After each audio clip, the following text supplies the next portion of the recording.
दोस्तों नमस्कार, स्वागत है आपका यूट्यूब चैनल एबी टेक में।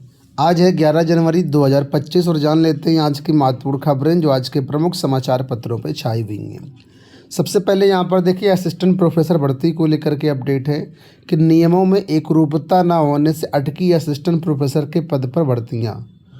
नियमों में एकरूपता न होने से उच्च शिक्षा विभाग की असिस्टेंट प्रोफेसर के पद पर भर्तियाँ अटक गई हैं।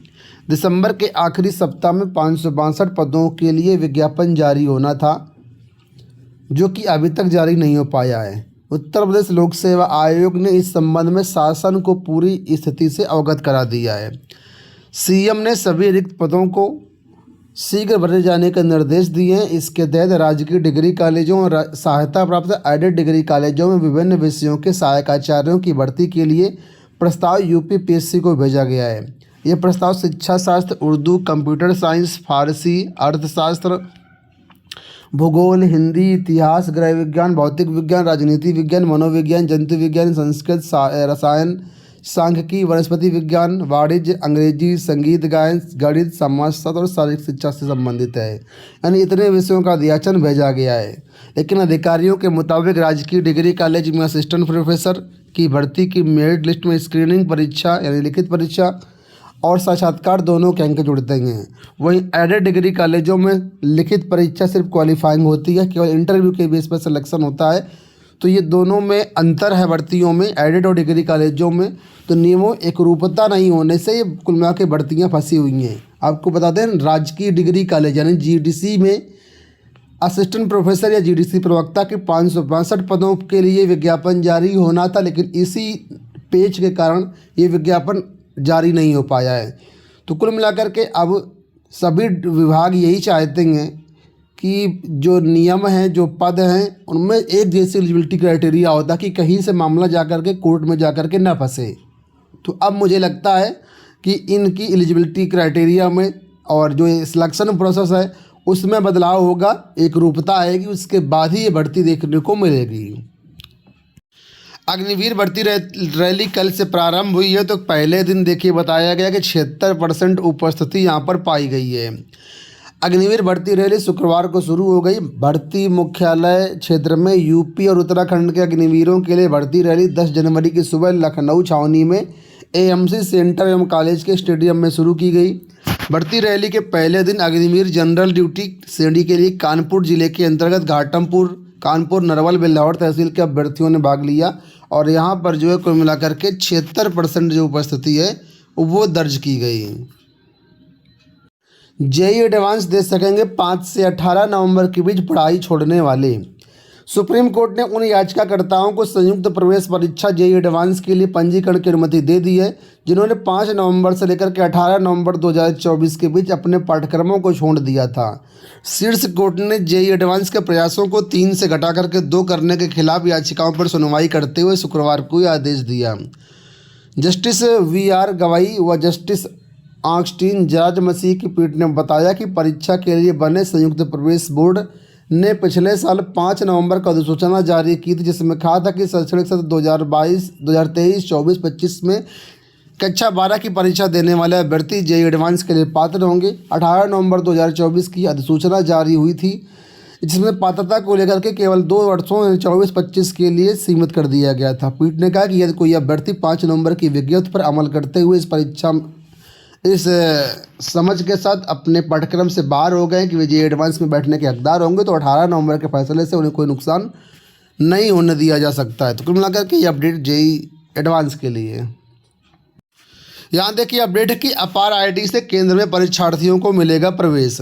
आप लोग जानते हो कि यूपी बोर्ड के विद्यालयों में इस समय अपार आईडी का कार्यक्रम चल रहा है, अपार आईडी बनवाई जा रही है। उसी के सिलसिले में यहाँ पर अपडेट है कि इस बार बोर्ड परीक्षा में बड़ा बदलाव हुआ है। परीक्षार्थियों को प्रवेश पत्र के साथ अपार आईडी या कोई एक पहचान पत्र भी दिखाना होगा, तभी उन्हें परीक्षा केंद्र में प्रवेश मिलेगा। परीक्षा में फर्जीवाड़ा रोकने के लिए ये कदम उठाया गया है। इसके साथ ही इस बार प्रवेश द्वार पर कड़ी निगरानी की जाएगी। तो ऐसा हर साल होता है कि कोई ना कोई एक आईडी प्रूफ चाहिए होता है, लेकिन इस बार ये कह रहे हैं कि अपार आईडी भी मान्य होगी और अपार आईडी या कोई भी एक आईडी प्रूफ लेकर के विद्यालय में जाना होगा, सेंटर में जाना होगा। यहाँ देखिए अपडेट है सिपाही सीधी भर्ती को लेकर के कि होमगार्ड श्रेणी के अभ्यर्थियों को भी अधिकतम आयु सीमा में 3 वर्ष की छूट। प्रदेश पुलिस में सिपाही नागरिक पुलिस के 60,244 पदों पर जारी भर्ती प्रक्रिया में होमगार्ड श्रेणी के अभ्यर्थियों को भी आयु सीमा में 3 वर्ष की छूट प्रदान की जाएगी। उनकी 25 की जगह 28 वर्ष की आयु सीमा को लेकर के स्वीकार किया जाएगा। उत्तर प्रदेश पुलिस भर्ती प्रोन्नति बोर्ड के अपर सचिव ने इसका आदेश जारी किया है। आदेश के मुताबिक सिपाही सीधी भर्ती में सभी आवेदकों को अधिकतम आयु सीमा में एक बार के लिए 3 वर्ष की छूट देने का शासनादेश जारी किया गया था। यहाँ देखिए अपडेट है कि वीडियो भर्ती में गड़बड़ी करने पर एडीएम की गई निलंबित। प्रदेश सरकार ने ग्राम विकास भर्ती परीक्षा में गड़बड़ी के आरोप में कानपुर की अपर जिला अधिकारी भूमि अध्यापती रिंकी जायसवाल को निलंबित कर दिया है। आयोग में तैनात कुछ अधिकारियों कर्मचारियों पर भी जल्द कार्रवाई हो सकती है। यूपी ने ग्राम विकास अधिकारी के 1953 पदों पर भर्ती के लिए 2018 में विज्ञापन निकालते हुए परीक्षा कराई थी। गड़बड़ी पाए जाने पर जांच एसआईटी को दी गई थी। एसआईटी ने रिपोर्ट में आयोग की तत्कालीन उप सचिव रिंकी जायसवाल पर लापरवाही की बात कही है। साथ ही उस समय तैनात 2 अन्य पीसीएस अफसरों पर अनदेखी, कर्मियों के मिली भगत की बात कही है। नियुक्ति विभाग ने रिपोर्ट के आधार पर रिंकी को निलंबित कर दिया। वे फिलहाल कानपुर नगर में एडीएम पद पर तैनात हैं। तो तत्कालीन में उप सचिव रही हैं और वर्तमान में कानपुर में एडीएम पद पर तैनात हैं। तो फिलहाल इनको जो है निलंबित कर दिया गया है वीडियो भर्ती परीक्षा में गड़बड़ी को लेकर के। यूपीपीएससी आरओ भर्ती को लेकर के अपडेट है कि आरओ की स्थिति साफ करने पर अड़े प्रतियोगी। समीक्षा अधिकारी सहायक समीक्षा अधिकारी 2023 प्रारंभिक परीक्षा को 1 डे 1 शिफ्ट में कराने को लेकर के उत्तर प्रदेश लोक सेवा आयोग की ओर से गठित कमेटी की रिपोर्ट सार्वजनिक न होने से प्रतियोगी छात्रों में असमंजस की स्थिति बनी हुई है। यूपीपीएससी आंदोलन टीम से जुड़े छात्रों ने शुक्रवार को आयोग अध्यक्ष को भेजे ज्ञापन में समिति की रिपोर्ट आयोग की अधिकृत वेबसाइट पर सार्वजनिक करने और 2025 के कैलेंडर में आरओ 2023 की परीक्षा यानी प्रारंभिक परीक्षा और मुख्य परीक्षा तिथियां जारी करने की मांग की है। छात्र राजेंद्र त्रिपाठी और पंकज पांडे का कहना है कि समिति का गठन हुए तकरीबन 2 महीने हो चुके हैं, लेकिन अब तक रिपोर्ट नहीं आने के कारण परीक्षा को लेकर के संशय व्याप्त हुआ है। 11 से 15 नवंबर तक हुए आंदोलन में पीसीएस तो एक दिन में करा ली गई थी, लेकिन आरओ को लेकर के कमेटी गठित कर दी गई थी और कमेटी की रिपोर्ट के आधार पर ही यहाँ पर एग्जाम कराया जाएगा। लेकिन अब तक कमेटी की कोई भी रिपोर्ट नहीं आई है। इससे प्रतियोगी छात्र कह रहे हैं कि अब कमेटी की रिपोर्ट सार्वजनिक होनी चाहिए। बीपीएससी टीआरई 3 के लिए अभ्यर्थियों के लिए अपडेट है कि 63,000 शिक्षकों को जिला आवंटित। बिहार लोक सेवा आयोग ने शुक्रवार को तीसरे चरण में चयनित 63,000 शिक्षकों को जिला आवंटन कर दिया है। आयोग ने कक्षा 1 से लेकर के 12वीं तक के अभ्यर्थियों का जिला आवंटन एक साथ किया है। आवंटन सूची आयोग के वेबसाइट पर अपलोड कर दी गई है। जिला आवंटन सूची मेधा सूची के आधार पर हुआ है। इसमें आरक्षण रोस्टर और महिलाओं के क्षैतिज आरक्षण को ध्यान में रखा गया है। अभ्यर्थियों से 3 जिलों का विकल्प मांगा गया था। तो जो भी अभ्यर्थी बिहार टीआरई में सफल हुए थे वो लोग अपना जिला आवंटन देख सकते हैं। बीपीएससी की वेबसाइट से ये जो है आपको मिल जाएगा कि कौन सा जिला अब आपको आवंटित हुआ है। अब जो भी जिला आवंटित हुआ है वहीं पर आपकी काउंसलिंग कराई जाएगी। काउंसलिंग के लिए 21 जनवरी से शेड्यूल ऑलरेडी जारी कर दिया गया है और अब इसमें कोई विलम्ब नहीं होगा और आगे की प्रक्रिया के लिए आप लोग जो है अपने ज़िले से भी संपर्क कर सकते हैं।